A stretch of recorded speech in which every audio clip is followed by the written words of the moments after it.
What's up, everyone? Welcome back to the Rotoworld Basketball Show presented by NBC. I'm Dan Titus, joined with Raphielle Johnson and Noah Rubin. We're into week 8 of fantasy basketball. The NBA Cup is now officially over. The Milwaukee Bucks are the in-season tournament champions in a pretty dominant fashion, to be honest. I mean, their defense was just crazy, just stifling the Oklahoma City Thunder, but also the Thunder just did not make any shots, like no shots whatsoever. This game did not count for fantasy purposes. So it's kind of hard to really is there something that we learned from this that's going to affect fantasy? Not in that exact moment, but I think that there are some things that we can certainly discuss to see if they're real or fake. So I'm going to start with you, Noah. One thing that I was taken aback by was just the volume of threes that the Thunder missed. Like usually they've been locked on, and it made me kind of look. I was like, well, is the Bucks defense really just this good? And then I moved back to the Oklahoma City Thunder because I'm like, I did not realize that they have 5 players averaging over a steal per game. Cason Wallace is averaging 1.8 steals. Even Alex Caruso, as poorly as he looks like he's been playing, he's averaging over 1.5 steals per game. I mean, is Cason Wallace a guy that can hang on rest of this, at least for the short term? Because with that amount of steals, I mean, that's got to be someone that could help you in the stocks department for sure. Yeah, I think he is. And I think more so recently, I'm a little bit more encouraged by what he's been able to do and how the Thunder have used him. He didn't start in that NBA Cup championship game, which, may have ended up kind of impacting things because they tried to roll with Isaiah Joe, who's one of their best three-point shooters, if not their best shooter. And he just couldn't get anything to go, kind of like the rest of the team. So Cason Wallace ended up playing a larger role off the bench than Isaiah Joe did as a starter. In his, I believe it's 7 starts. Maybe it's more than that. No, it's more than that. But he's averaging 7 points, 4.7 rebounds, 2.5 assists, 1.9 steals, and 1.1 threes per game as a starter. That's Cason Wallace, which, not a great scoring option, but he doesn't need to be with this Thunder team. I don't think there's going to be anybody that's rotating through for them that's going to be a big score because they have enough of that.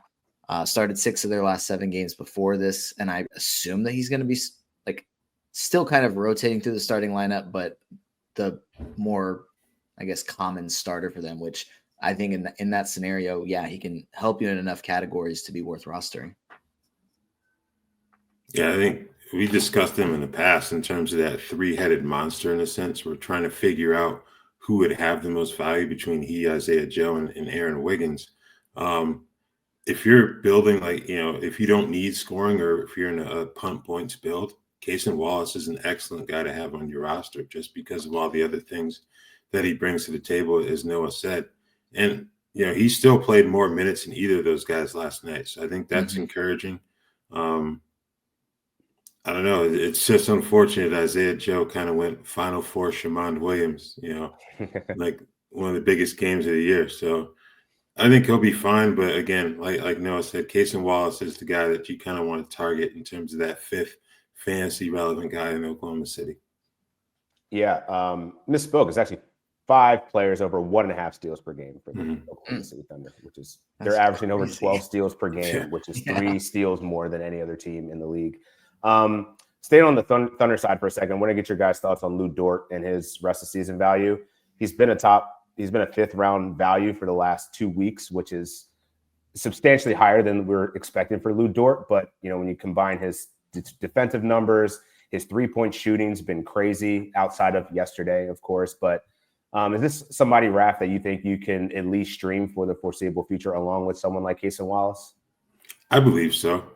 He didn't shoot it well last night. I think you give Milwaukee credit because unlike a lot of other teams, they weren't willing to just stand there and watch him shoot. They made sure to actively challenge him. So that likely played a role in that. But overall, he shot the ball better. The defense, is going to be there. So I think he can certainly have rest of season streaming value.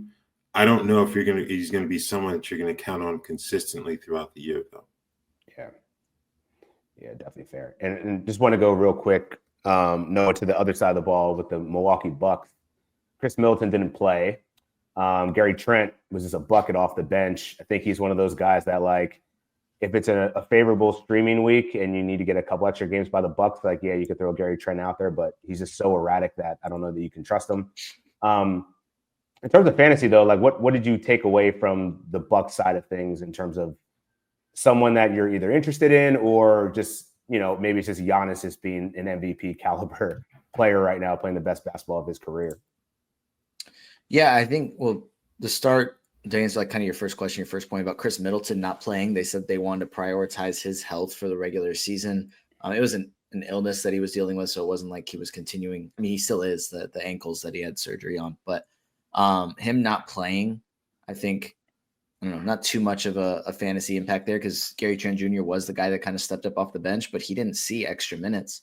He played 21 minutes in that game, played 22 minutes against the Hawks the game before, so it's not like he was seeing a ton of extra minutes with Middleton out. And like you said, Gary Trent Jr. is just kind of a inconsistent, streaky shooter, I guess. So when he's on, he's great for fantasy. When he's not, it's like he's not really doing much. Middleton hasn't been able to shoot the ball well to this point in his few games that he's played, but there's no doubt in my mind that he'll figure that out eventually. And seeing him do a little bit in other categories has been encouraging as well. But yeah, it was an incredible performance from Giannis. And then, of course, I have to throw out there that Darvin Ham, Torian Prince are still the NBA Cup champs, still undefeated. We'll see if they can keep it going next year. Keep an eye on AJ Green. Yeah. They seem to like him in terms of his minutes, played 26 last night. So maybe he's someone who could have value in like deep leagues later this season. Yeah, his minutes are crazy over the last 10 games, 25 minutes per game, shooting 45%, 46% from three, knocks down every free throw. He's just been a huge revelation for them on the defensive end too. Like I don't think anyone expected him to kind of be a defensive stopper, but I think it's a lot of credit to Doc Rivers, who people don't really ever want to give credit to. Myself included, but yeah. I mean, for him to finally go into his bench and start Andre Jackson, give AJ Green valuable minutes, it's pretty interesting actually, and it's turned around their season. I mean, the Bucks now look like one of the best teams in basketball, not because they hoisted the NBA Cup trophy, but they've just been on a tear lately. And I think also it speaks to Damian Lillard. There was probably a buy low window at some point in the beginning of the season, and now he's just totally okay with letting Giannis do his thing for 3 quarters and then like, all right, hey, I'll take over in crunch time. He just looks really comfortable right now. And I think that was the biggest probably aha moment for me, is like, Dame and Giannis figured out their 2-man game, man. This is gonna be tough for the rest of the league now. I'm gonna talk about a couple injuries that popped up. Joel Embiid is going to be evaluating in a week. He suffered a sinus fracture, his latest injury. I can't call it, man. It's another injury, another week. But no, I want to ask you, who's the better stream between Guerschon Yabusele and Andre Drummond for you? I think it's got to be Drummond. I think when Yabusele was starting, it was more when both Drummond and Embiid were out. I haven't gone back to check to see if he got starts when Drummond was playing and Embiid was out, but Drummond was the guy who started in their last game, and we know what he can be as a streaming option. When Embiid missed time earlier this year, he wasn't great, but we know that he's going to get you a ton of boards pretty consistently. So I think he'd be the guy I'd be prioritizing. But yeah, it just stinks for Embiid, because it's like it's not, the messy things that it was the beginning of the year, where it was like, he seems to be doing pretty well. Oh, it's a setback with his knee. Oh, now he's going to just, kind of be out. We're not really sure on a timeline, things like that. He just got hit in the nose. Like, there's no controlling that. There's no, Embiid's being soft. Like, no, he broke his nose. Like, hopefully, like it says out at least a week. Hopefully it won't be much longer than that. But yeah, dude just can't catch a break. I you're like, let me center myself before. I wasn't sure if you guys wanted me to add anything to that, but yeah, it is unfortunate. It's a tough set of circumstances. I think between Yabusele and Drummond, I would go Drummond as well, even though Yabusele did outperform him earlier this season when Embiid was out. But I think another player I would consider for the scoring aspect is Kelly Oubre Jr. Because you're also without Jared McCain indefinitely. So he's going to have his opportunities to score. I think I don't have his exact roster percentage in front of me right now, but he should be available in a lot of your standard leagues still. So and 39% rostered. So he's probably still going to be out there in some places. So I think he's someone else to consider with these 2 games coming up. They get Charlotte again on Friday, and then they have another game on Saturday. So Kelly Oubre Jr. is someone else to throw in there. Yeah, he's been rebounding a lot better over the last 4 games, averaging over 10 rebounds. He's actually scoring at a pretty high rate. I think that this is a testament to Paul George getting the ball more and facilitating more, which I think is pretty wise. Tyrese Maxey's had a couple of good games where, I don't think we've really talked about Tyrese Maxey much, but his efficiency, the downside in his efficiency has certainly impacted his fantasy value. He seems like he's just been missing. This is a role that he wasn't intending to play. Obviously, if the big 3 are healthy, he's not having to do as much, but his efficiency's definitely suffered. But Paul George is definitely turning the corner. Seems like he's getting more comfortable in that offense, and I think that in turn helps Kelly Oubre a bit too. Dennis Schroder got traded to the Golden State Warriors, which is the first big. I'd say that's not a big domino to fall. I mean, it's a significant move for the Warriors. They needed to do something, and they at least got an 18.6 assist capable type of person alongside Steph Curry there. But Thomas Bryant was actually the first move that happened to really start trade talks, but we don't really care about Thomas Bryant in fantasy right now. But I just want to get your take, Raph, on what does this mean for Buddy Hield and Brandon Podziemski? I could argue it could be a good thing for Podziemski. Buddy Hield, though, I don't know. What are your thoughts there? I think I'd take the opposite approach because you're not really looking at Buddy for playmaking. So having someone who could facilitate, get him some more catch and shoot opportunities may be good for him. As for Podziemski, it's been difficult to kind of figure out where he fits in all of this. Like we heard you talk during the preseason, they wanted him to average like 10 3-pointers per game. He's got to play the minutes to approach that, and it really hasn't happened. He hasn't been as productive as a lot of us believed he would be. And now you're bringing in someone who kind of offers a changeup for that offense, an off-speed pitch, if you will. So it'll be interesting to see what happens there. I think Schroeder's value will take a hit just because of the number of options in that system. But I don't know. I think I feel a little bit better about Hield than I do Podziemski in the aftermath of this. Yeah, I think I kind of lean the same way, but I still see the angle you're taking, Dan. I think that the usage is going to go down. Even if it's better for him as a player, it's not going to be great for him for fantasy just because the usage is going to go down. Some of the, I guess, quotes from Steve Kerr and Dennis Schroder kind of during their press conferences after the trade. Schroder was practicing or scrimmaging with the second unit just to kind of get used to the group, but Steve Kerr said that he plans for him to start and close games. It's Steve Kerr. So how many times has he already said this year and last year? Well, we're planning to roll with this starting group for the, moving forward. And then 2 games later, it changes entirely. So we will see. But Steve Kerr also said it was quote unquote unfair to push Podziemski into a lead guard role and that he's better off the ball. So I think that goes back to Dan's point. It is going to be good for Podziemski, but I don't think it makes him like a guy that, I'm definitely wanting to make sure he's on my roster now. In fantasy, just because I don't think there's gonna be enough usage for him or Hield, and that I don't think either player is a guy that you really have to roster at this point. And then Schroeder obviously does take a hit, but maybe not by a ton, especially if he's starting. There was a quote from Draymond Green about Schroeder not fitting with what they do as a group, but not in a negative way, more of we need to adjust to what he's good at. And as I was scrolling through stats earlier, looking for numbers about a guy that we'll talk about a little bit later. Dennis Schroeder for Brooklyn was averaging 13.1 potential assists per game and just 6.6 assists, which was basically saying that the Nets weren't hitting shots. The potential assists was very similar to James Harden, who's averaging 8.3 assists. Obviously, just his teammates are hitting more shots than Schroeder's was. So even if Schroeder's opportunities go down, I assume that the guys in Golden State are going to hit shots at a higher rate than the guys in Brooklyn were. So maybe it's not quite as bad for Schroeder as we think, and he is still a guy that we'll want to have rostered and can be a borderline top 100 guy.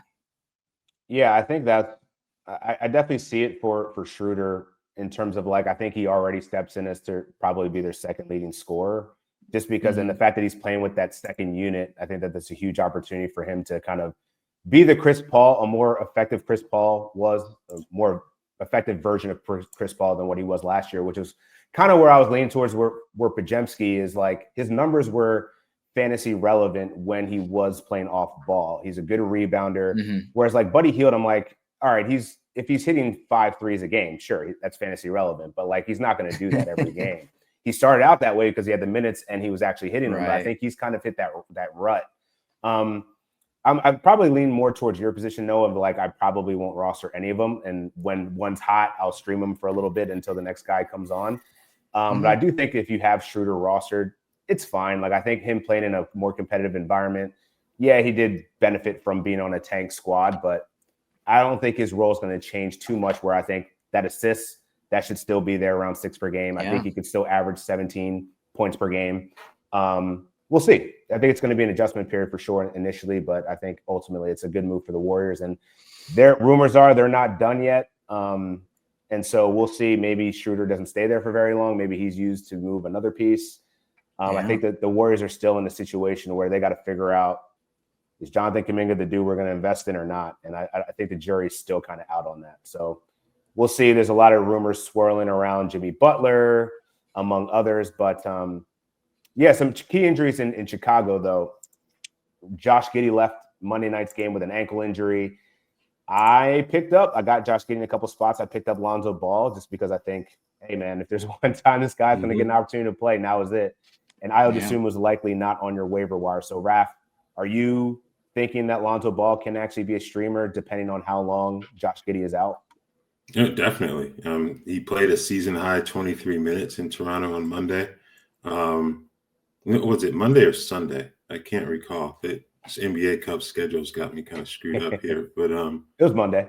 Yeah, okay. Yeah, it was Monday. So he played 23 minutes, didn't shoot it well, but 7 assists, 6 rebounds. He got you a steal and a block and 2 3-pointers. So I think if he can get up to like 25 minutes per game, it's almost like the point guard version of like a Jonathan Isaac. You know, if he can just play like 25 minutes, you can get some good value there. So like you said, I would assume it is not going to be available on your waiver wire if you're in an actual competitive league. So might as well roll the dice on Lonzo Ball. Yeah, I think, and this may just be more of an under the radar look. I don't know if I'd go for him in a 12-team league, but if you're like really desperate for somebody, Taylor Horton-Tucker played 25 minutes off the bench in their last game, 15 points, 3 rebounds, 2 assists, 2 steals. He's not a player that I want to say, oh, like no matter what, like got to get THT off the waiver wire, because I don't necessarily trust that the production is going to be consistent, but he has had a few games this year where he's played pretty well off the bench. Lonzo isn't going to see a huge uptick in minutes. So if Zach LaVine is out again, Giddey's not, like, I think either listed as doubtful or just not expected to play, then minutes have to go somewhere. And I think it could be THT. Yeah, ooh, man, that's a tough sell. I know. I know. It's that's what I'm saying. He's not a guy like I'm, pounding the table to like pick up THT, but the minutes are gonna go somewhere, and I don't know, man. People are having flashbacks to like Lakers fans trying to tell you that THT was the next big thing. Like we all know, LeBron said that. It was LeBron. Well, we should revisit that with Braun, because he's always right about everything. He was not right. Then they shipped him out. They shipped it. He was just trying to bump up the trade that value. Trade value. Yeah. La GM. Oh man. In that same game though, Jakob Poeltl suffered a groin injury, so he's already been ruled out. Actually, sorry, he's doubtful for Thursday. Kelly Olynyk probably gets a boost there, but I think the bigger news is that Scottie Barnes is questionable, been upgraded to questionable. So he's probably returning right around the corner. I mean, I think most fantasy managers were bracing for a multi-week absence here, and coming back from an ankle injury that quickly, I think that bodes well, man. It's great to have Scottie back. So, Raph, I want to get your thoughts on just the Raptors situation and anyone that you think obviously takes a hit with Scottie returning and or the benefits of Poeltl being out. I'm not really sure it changes too much, just because Jonathan Mobo wasn't someone that people are really going to target outside of extremely deep leagues. He played 28 minutes as a starter on Monday, but he got 4 points, 4 rebounds, 1 assist, and a block shot. Like, that's not really going to do too much for your fantasy value moving forward. I think if anything, you're just kind of looking at Kelly Olynyk and maybe even Chris Boucher. He grabbed 10 rebounds the other night. That isn't something you can rely on consistently from him. But I think I'd probably say add Olynyk, but watch list Boucher. Just see if you can put together a couple good games in a row before taking that plunge. Yeah, I was gonna say I was trying to see if there's an updated report. I'm pretty sure Olynyk's still on some sort of minutes restriction. Yeah. I could be wrong. They could have changed that, but he's been playing around 15 minutes since he returned. So it may be that they keep him around there, maybe give him a few extra minutes, but Boucher ends up starting so they can have Olynyk to close, and he ends up seeing just enough of a boost in minutes that kind of like with THG, like somebody's got to play the minutes, and the opportunity might be enough for him to give you a little bit of production there. And Bradley Beal, missing the last couple games with knee inflammation, can't be a good thing. I'm on the Team Royce O'Neal bandwagon here, man. I've been on it. Grayson Allen, I think, also probably is a person you like to stream there if Bradley Beal continues to miss time. But like, Noah, are you concerned now? Like, is this something where you're like, oh, this is Bradley Beal about to miss like a handful of games like we've seen in years past? Or is this the Suns just being cautious with one of their better players and, obviously most expensive players on their roster? I think it can be both, that they're wanting to be a little extra cautious and, maybe it's not as severe as a random knee swelling seems like it could be. And they're just like, we're just not going to push it with him. There's no reason for us to. We have other good players that can kind of fill the void. We want to make sure we're healthy in April, May, and June. But that could be a fairly extended absence for him, even if it's not some major injury that he's suffering. So I agree with Royce O'Neal and Grayson Allen being the two guys to kind of look at. But yeah, I think I am a little bit concerned about this popping. Yeah, I'd agree with that. That it just seems like every other week there's something else that kind of comes up with Bradley Beal in terms of like a lower body injury. So that's definitely a concern. And yeah, Royce O'Neal is kind of the person that I think we're all targeting in terms of fantasy value where available. Man, Bradley Beal and that no trade clause just makes it even worse, right? He knew what he was doing. I don't know about the Suns medical staff and that. No, I think the Wizards give him that? I think so. Because that's where he signed that contract. So he allowed them to trade. Traded to Suns. Okay. Damn. Yeah, whoever his agent is, shrewd negotiator right there. That was a W. Yeah, I actually read that there was only 12 players in the league that have some sort of no trade clause in their contract. So, yeah, it's interesting that Bradley Beal is on that list. Let's talk about LeBron James for a second. We touched on the Lakers a bit. Well, no, we didn't. We talked about Taylor Horton-Tucker, and it kind of piqued my interest. But LeBron right now is providing fifth-round values, 50th in 9-cat leagues. Given everything that's surrounding the Lakers and LeBron's, personal absence that he had for a little bit, he's now back. Raph, do you think that there's a buy low window in LeBron? Like, could he return back to that top 30 status that, that's where he's being drafted primarily? Or is this someone that you're like, father time's here, man. Like, we should probably just fall back and just enjoy the ride if you have him, try to sell him on a good opportunity. Like, where do you stand with LeBron? I think I lean towards the latter.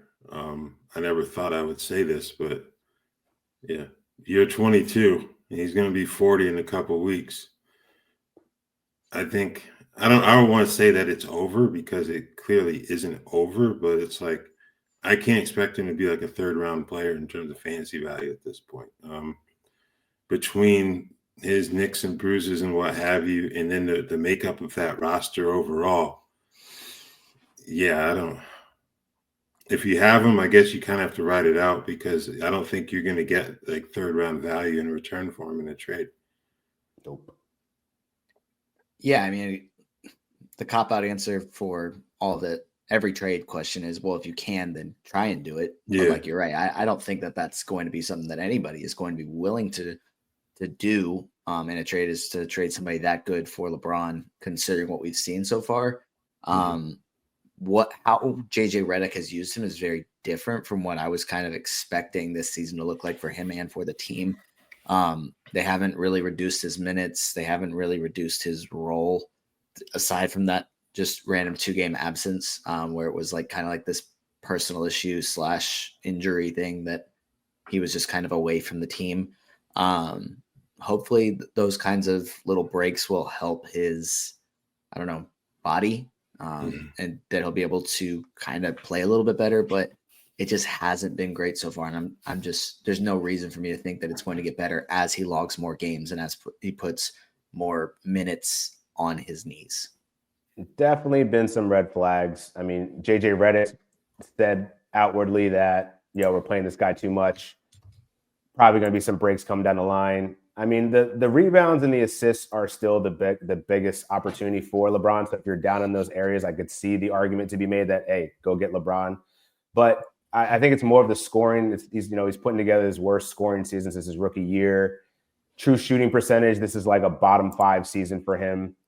The steal rate is one of the lowest of his career, if not the lowest of his career. So like it's everything else that I think is kind of declining with LeBron. And, clearly he's taking plays off on defense. This Lakers team is pretty underwhelming. So like, I don't know. I think that this is pretty much just this cruise control mode for LeBron and his fantasy value. So yeah, if you can sell high, like I try to do it if you got a LeBron stand in your league, but I think more than likely you're going to get a lesser trade-off if you end up trying to deal him. Just not as good of a fantasy player as he was. Points leagues, I could argue a different way because you're just matching an average of points in that regard. But yeah, LeBron shooting under 50% for the first time since like a decade, I think it's been. Damn, that's crazy. Man. So yeah, I think we all agree LeBron is not a top 30 player anymore. And I want to talk about another big man real quick. Zach Edey made his return to the lineup. I think he returned actually quicker than I thought. I thought he was probably like maybe 2 weeks, removed from coming back, but like he beat the time. So he's back, had a nice game coming off in just 20 something minutes. No, is this someone that like you think could climb the rookie ladder now? We saw the rise of Yves Missi. Jared McCain, unfortunately, suffered a torn meniscus, so he's going to be out for a while. Is Zach Edey a guy that you think could restore some of that rookie of the year hype that he kind of had earlier in the season?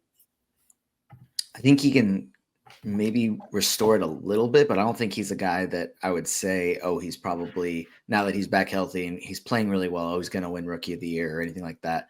I don't think that he plays well enough for that to happen. He played well in his first game back, 13 points, 10 boards, a steal and a block, high percentage shooting. But I think also Brandon Clark is starting, and Edey at his size a little bit of a better matchup against Anthony Davis than Brandon Clark is. He's a little bit of an undersized big. So I'll probably need to see a few more games of him playing this well before I'm ready to say, okay, like this is the guy that we're expecting to be the best rookie in fantasy basketball to this point. He's had some flashes and then had some really bad games at other times. So I don't know. I'm not super optimistic, even though he did play pretty well in that first game back. I believe he can, just because of the state of this rookie class. Like, you mentioned with the Jared McCain injury.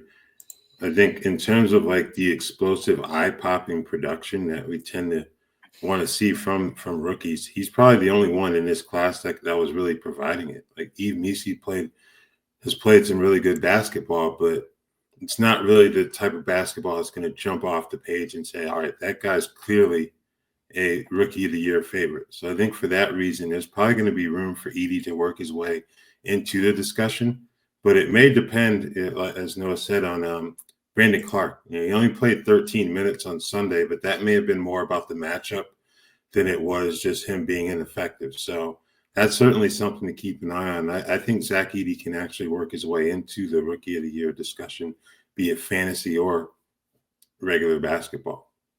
Yeah, I think so too. I'm curious about the next matchup. He plays the Golden State Warriors, so we'll see what Taylor Jenkins decides to do there. I mean, I could see him going. Speaking of matchups, I could also kind of see that going Brandon Clark, though. So we'll see how this kind of shakes out. Sure. But definitely something to keep an eye on. Something else that we'll need to keep an eye on. NFL Week 16 Sunday Night Football. It's going to be a doubleheader. That's right. Get your fantasy football teams in order. ringing the holiday season with a double dip of NFL football on NBC and Peacock this weekend. It all kicks off on Saturday at noon Eastern as we lead up until kickoff between the Texans and the Chiefs. Then on Sunday night, Baker Mayfield and the Bucs travel to Dallas for a date with the Cowboys. Yeah, I don't know about y'all, but if your fantasy football teams are a wrap, go start a fantasy basketball team, man. You can still draft on Yahoo. A lot of fun. You can do in a free league or pay league, whatever you're choosing. So definitely recommend that if you're currently looking on the outside in on a fantasy football championship. All right, let's talk about the rest of week 8 here. Two teams that I think it makes sense to kind of target would be the Sacramento Kings. They have 3 games left. So shout out to Keon Ellis, who had 7 stocks on Monday night. Man, that dude, when he gets an opportunity to play, just puts numbers on the board. Don't know if Kevin Huerter is back yet. I don't think he is. Do you guys have the injury report for the Kings on Thursday? I'm going to assume he's still doubtful because there was a shoulder AC sprain. Yeah, he's considered questionable, but there hasn't been an update yet. So I'd lean towards him being closer to doubtful as well. Okay. So, yeah, I would say you can comfortably add Keon Ellis this week. Who's the rest of the matchups they have? So they have 2 against the Lakers and then the Pacers on Sunday. Those are all great fantasy matchups right there. So definitely like that. The other team I was pointing to was the New Orleans Pelicans, also have 3 games. So I don't know if Brandon Boston Jr. is still out there, y'all. Like he was under 40% earlier this week. So get him in your fantasy lineups as well. Anything else do you guys like for the rest of this week and looking into next? I think a lot of the names we've already talked about were the names I had written down as far as like Olynyk, Boucher, Drummond. I had Keon Ellis down as well. And then Brandon Boston is just one other name I want to throw out. They have the back-to-back on Saturday, Sunday. I think they play 3 of the next 4 days. And, you know, with Brandon Ingram out for a while, Zion out for a while, like they need some offense, and he's a guy that's been able to provide it. Yeah, just a random question. Now that it's trade season, who do you think is more likely to be traded? Raph, I'll start with you first. Zach LaVine, Nikola Vucevic, Brandon Ingram, or CJ McCollum? I'm going to go LaVine. The recent rumblings about Denver potentially being interested. It seems like we all thought like his contract would be really difficult to move, and it's probably still the case. But the scoring ability and the need of some of these teams to get wing scoring, I think he's the one that would be most likely to move in my book. Yeah, I was going to say LaVine as well. I just think the rumors, but I think you could also – I hope Chicago doesn't, but I think that they're in the play-in race right now. And, like, what if they're just, like, classic Chicago Bulls? Like, we're going to go for it. One more run. What if we get hot? What if we make the play-in and we get hot? We could make something happen. It's a shame you can't fire team owners, man. In any sport, yeah. But Brandon Ingram, I think between him and CJ McCollum, I think it's more likely to be Ingram. I think he's kind of made it clear, and they've somewhat made it clear that they kind of want to move in a different direction. I think even with the team playing as bad as they are, like trading CJ McCollum makes sense, but I don't think he's a guy that like, we don't even want him in the locker room anymore. Like he would help some of these young guys just being around them. So I think more likely to be Ingram. Yeah, I'm thinking it's going to be Vooch at some point. Like he's just playing so well that's like if you're the Bulls, I know you're asking for a first round pick, you could at least get something close to that by just the way that he's playing. Like this is the biggest sell high you could ever imagine, in real life or in fantasy. Like, yeah, but what if he just stays hot? They just win the whole thing. They could do it if he just stays hot. Yeah, I think he's going to have some suitors, man. I kind of want to see CJ McCollum go to. I talked about this in an article on Tuesday. I want to see CJ McCollum go to like the Orlando Magic because I feel like he would be a perfect scoring bench guy to complement Mo Wagner there. That I think, I don't know. Cole Anthony he is what he is. Like I know he's good with the locker room. Definitely a solid piece in their young foundation. But I don't know. I think that if they want to go to the next level, I feel like you pick up someone like CJ that can kind of still give you 20 off the bench and supplement some of that lack of scoring that they have right now, especially with Franz being out for, the next 4 to 6 weeks and Paolo's still coming back. So we'll see what it do. We're going to switch gears for a minute and talk about some rest of season values. Before we do that, I'm going to talk some college basketball for a second. The Big East basketball Saturday, catch the back-to-back national champions this Saturday with 11th ranked UConn traveling to Indianapolis for a date with Butler. The Big East battle tips off at noon Eastern on Peacock. All right, back to these rest of seasons. So the Sacramento Kings, definitely an underwhelming team this year. Malik Monk is not underwhelming. This dude is 72nd in 9-cat ranks per BBM. Noah, do you think he can maintain this value the rest of the season?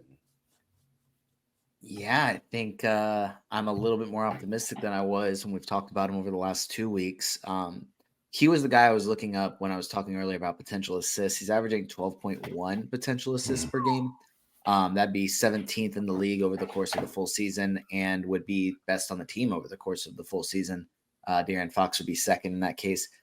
So I think it's also interesting that, and sorry, let me say that 12.1 potential assists, that's since he returned from the injury. So it's over the last 10 games. I don't think I added that in, but that's when the assists have kind of bumped up since he's been part of the starting lineup.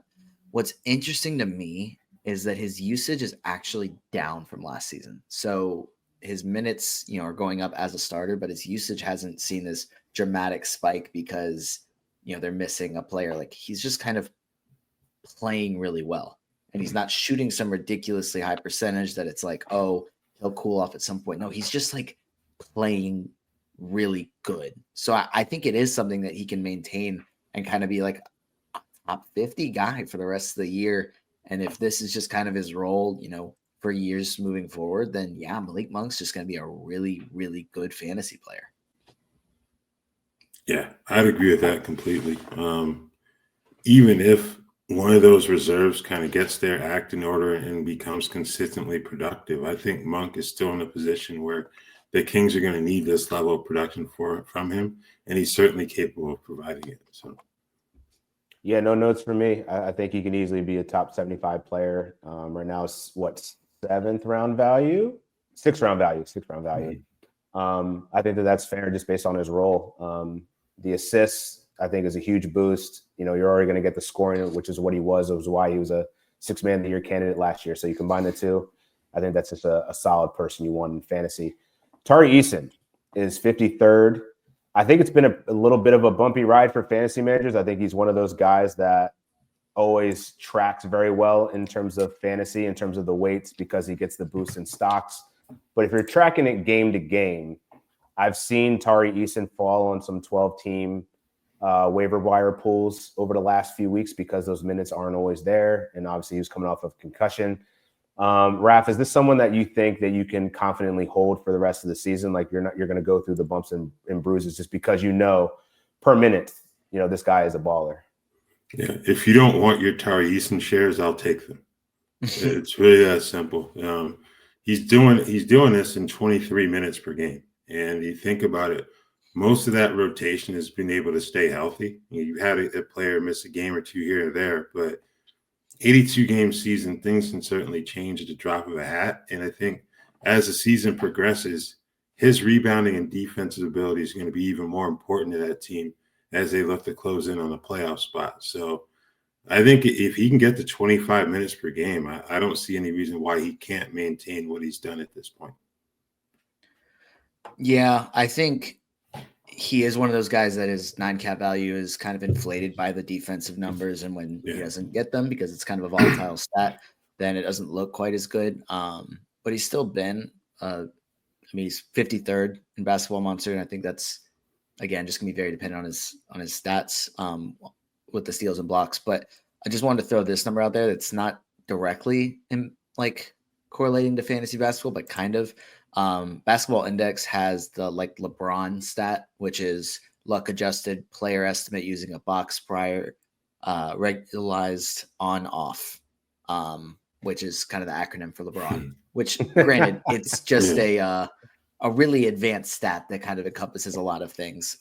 They have full description if you want to read into it, but they have full LeBron, offensive LeBron, and defensive, and he's 5th in the league in defensive LeBron and 23rd overall. So he's been really freaking good. I think the thing is that he's still stuck in this bench role. If he ever moves into a starting role, I'm not saying it will happen, but like fingers crossed, then he's just going to pop in fantasy. He's got top 25 upside because of the defensive numbers. But as far as the original question of can he kind of maintain that borderline top 50, at least top 75 value? Yes, he can, but it's going to be on the back of him being really strong in a couple of categories. Yeah, I think if someone is as enthusiastic as Raph is about Tari Eason, I think I'd be okay with trading him because I think you could get a pretty nice return there. But yeah, I like Tari Eason. I would just love to see more consistent minutes. Like him and Amen Thompson are playing a similar amount of minutes, and man, I still prefer Amen Thompson, but like I think Tari's like right there. But Tari's the better fantasy player because of the stock numbers that he puts up and just his efficiency. But I don't know. I think both of them are amazing fantasy values in terms of like where you drafted them. Like they're doing exactly what you wanted to do plus some. So I really can't say much. I can't hate on Tari Eason at all. He's a freaking beast. Christian Braun though, starting to trend down. Dude was definitely one of the better values of the season for the first month and a half, but now he's kind of dropped down to 70th with rumors of like Zach LaVine potentially going there or Denver really just wanting someone or some kind of a boost offensively because Jamal Murray's been a little bit inconsistent. Could this be a sell opportunity for Christian Braun here, Noah, or do you still believe that he could be as valuable as he is right now in fantasy? I think it would kind of depend on what the lineup looks like after a trade, because I think kind of the same reports or rumors that have been saying that Denver's interested in adding some sort of scoring guard, whether it be LaVine or I think Jordan Poole is another guy they've had eyes on, and there's like one or two other guys just in that report. It's probably going to include Michael Porter Jr., which it could just be that they bring in LaVine and he just starts at quote unquote small forward. And Christian Braun still starts. I don't think he hasn't had a high usage role. No. So as long as the minutes are there, I think he's still gonna be fine. A lot of his 9-cat value is kind of dependent on him getting some steals and just being very efficient. Like he doesn't turn the ball over, shoots a really high percentage for a guard. So I think he fits well with certain, maybe like a punt points build or like punt some other category like punt assists, where he's like very efficient and is still able to provide value like that. But it would kind of depend on what the lineup looks like. Because if it's just a seamless transition of MPJ and something else to bring in Zach LaVine, LaVine starts at the 3, Christian Braun still starting, I don't see his production changing by much. Yeah, I have my doubts about him being a top 100 player the rest of the season. Just because of the rumors that you guys mentioned about the trades.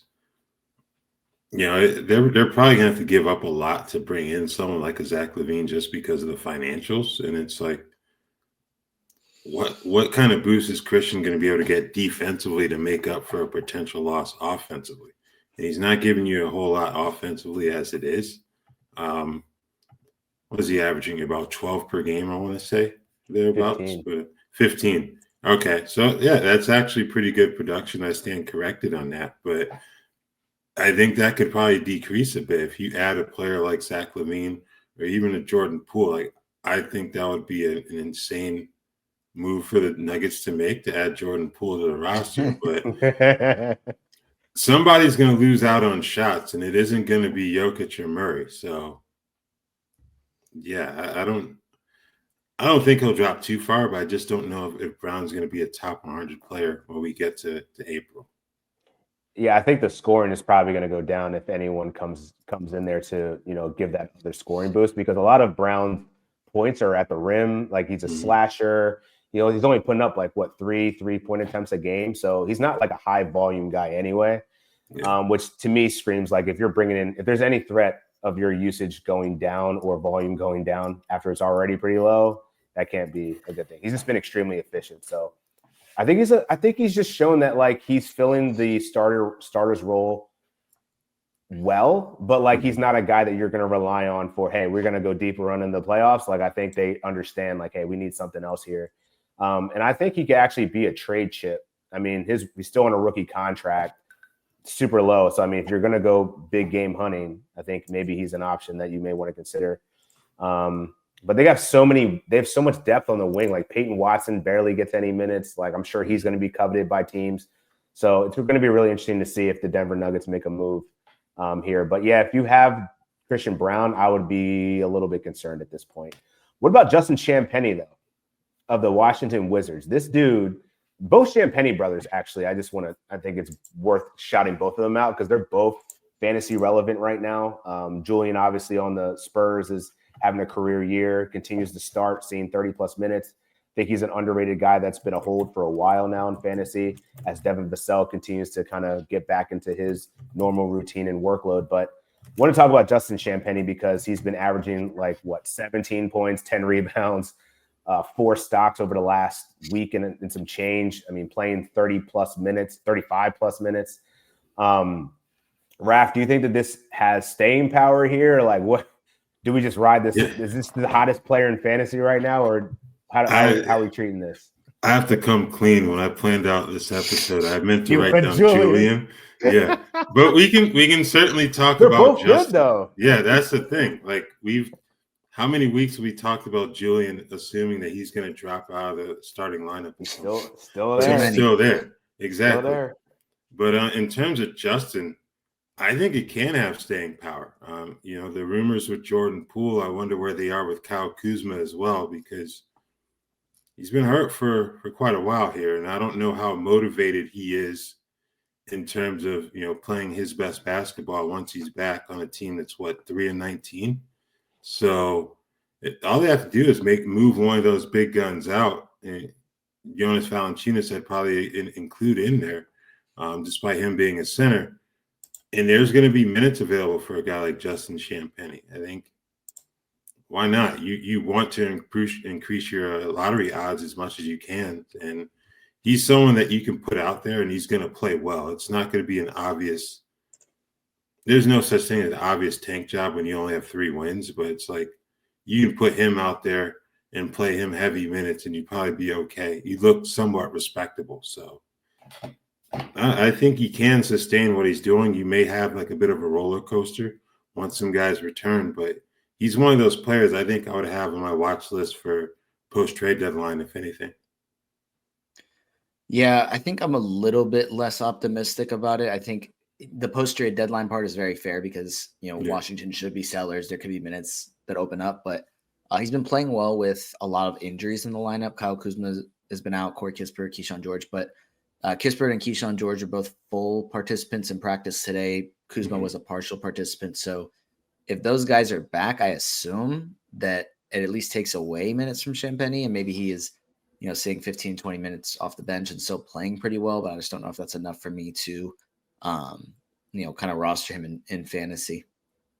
All right. So since Raph intended to talk about Julian, do you have the same optimism about or lack of optimism around Julian? Or do you think Devin Vassell is eventually going to command his starting role back? And, this is not going to – the ride for Julian has been great, but is there a but at the end of the tunnel here?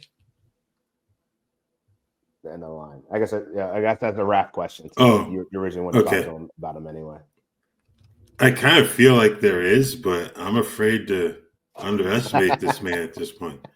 I don't think he may lose minutes, but I don't think it's going to be a case where he just falls completely out of the rotation. So top 75 as he is, I'm not expecting that, but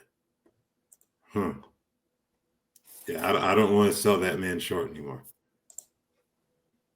Yeah, can't sell him short. And apparently, we got breaking news on the chat here. Kawhi Leonard, we have an update. What's up? What do we know, Noah? Give me your best Shams right now. Raph's already smirking, so who knows what this is going to be. Give me your best Shams right now. All right, so Per Justin Russo, who actually I'm trying to figure out who he writes for, but he put in or tweeted out that Kawhi will be traveling with the Clippers on this upcoming 3-game road trip. He's not going to play on it, but he was able to participate in 5-on-5 contact practice today, which is, I'd say, by far the best update we've got on Kawhi, and it may not be like that far off. Obviously, not playing on the 3-game road trip isn't great, but it could be, I think it's return home. They play the Warriors after a 3-day Christmas break. So it could be like right after Christmas that Kawhi is back. Man, talk about a Christmas gift right there for fantasy managers. What a present. I mean, I don't know if sitting on my IR for 2 months. Yeah, it's a present. Yeah. No, but that's the type of thing. Like, hey, finally, if I'm someone that has had to watch and endure the Joel Embiid experience, which has been like, oh man, it's great. No, it's not. Oh, it's great. No, it's not. At least we've known Kawhi is like, eventually he's going to come back at some point. And I feel way better about his situation because his is at least like, hey man, I'm just managing my knee. I don't have a broken face, broken back, freaking just old and decrepit. I think this is a good update. I mean, I think we should definitely have him back for the new year, which is awesome. Maybe potentially. Is that someone that Raph that you would go try to buy, or would you be like, nah, if you held him this long, like good for you. I'm not interested in acquiring him. I probably wouldn't be interested. I think it's like a really small window for him because after that game against the Warriors, they start the following week with a road back-to-back. You're at New Orleans and at San Antonio. So it's like, he's sitting. Maybe he's back on the floor for that Golden State game. Then he's probably going to sit out one of those next two. So it's really tricky. The medical history and the schedule makes it the buy window extremely small for a fantasy manager at this point. Yeah, I would say that at this point, probably the buy period has kind of ended. Maybe somebody was willing to trade him when he was not playing, and then it might open back up after a few games for certain managers that are like, oh, I thought he was going to come back and really help me out, but now he's sitting these back-to-backs and he's playing 20, 25 minutes per game. Like, this stinks. Like, let me try and trade him. Then that's probably another opportunity to try and trade for him. But he's 96% rostered on Yahoo. So if you're in 4% of leagues and he's sitting on your waiver wire, and it's probably those leagues that nobody's paying attention to anymore. 14 so leagues. Listening to this podcast. Things like that. But if you are, pick him up. Ad of the year. That's a league winner right there. League winner and the gift for fantasy managers everywhere. Next week, for the holidays, we're going to be giving the Fantasy Basketball Holiday Awards, kind of gifts, little things. So Raph and Noah are going to share theirs on Monday. That's when we're going to be our next episode because obviously next Wednesday is Christmas, so we will not have a show then. So look out for that on Monday. But we all wanted to pick out one player that's been a gift to fantasy managers, one player that's delivered the lump of coal, and then a player we can believe that can take the next step forward after the holidays. So I'll start with the next player to take the step after the holidays.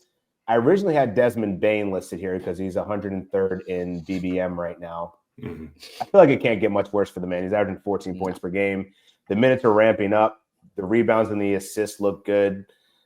He just needs to score more and more efficiently. So that's one guy I expect to be better. But now the news of Kawhi Leonard potentially coming back, I feel like I got to change my answer to Kawhi Leonard just because I was not expecting it to happen around that time. The lump of coal, I got to give it out to Jalen Duren. He was one of my breakout guys again this year, and he just has not been doing that. I think he has a nice little sell high window here with Isaiah Stewart being injured. So even though he may or may not be dating Angel Reese right now, maybe that boosts his production in the short term. Use it as an opportunity to sell guys. I don't know. That's what TikTok tells me, man. I don't know. Man, you need to log off. You're on TikTok. Excuse my language. Dan. But yeah, Jalen Duren has not been it. Just defensively, just getting the timeshare, the scoring, it hasn't been great for him, but I think it will get better. I do think it will get better. And the one gift to all fantasy managers, I think, has been Peyton Pritchard. Dude's been outstanding 6th man of the year for me. I mean, he's a top 50 player right now in Yahoo leagues, actually 56 in BBM, so 5th round value. You got him as, well outside the top 100. So I think he's one of the best values this year and continues to just play a multitude of roles for the Boston Celtics, whether everyone's healthy or whether not, he's stepping into starting roles. The dude is an absolute baller, hitting 4 threes per game. That's just insane for the amount of time that he's playing on the floor. So those are my 3 guys. What do you guys think? I like the Pritchard pick. I think he's been outstanding this year. And it hasn't even been like a schedule play. Like, when they're playing like the Wizards, for example, like go ahead and pick up Peyton Pritchard. He's potentially going to blow up in that game. He's been consistent all year for the most part. So I really like that pick. And I'm glad you went with someone who's been healthy for most of the year for your lump of coal pick. Because there are a lot of like easy, often banged up picks that could be made for that. So hopefully Jalen turns it around here, but that pick makes sense. Yeah, I agree. Like Raph said, hopefully he does turn around. Last game, 32 minutes, grabbed 16 rebounds, stealing a block. I think Isaiah Stewart got hurt. Don't know how severe that was. Okay. So if he's missing time moving forward, maybe Duren is better just off playing 32 minutes per game. But yeah, it's been really frustrating. I've been wanting to hit that drop button so bad, but I just haven't done it. Haven't quite done it. But yeah, I'm curious to hear what your guys' gifts of this holiday season are. They'll talk about that on Monday. That will do it for the Rotoworld basketball show. Week 8, we'll see you in week 9. Christmas Day, it's going to be a lot of fun games that are going to be played. So I know they're going to run through the slate. So we'll see you on Monday next time at Rotoworld Basketball Show. Peace.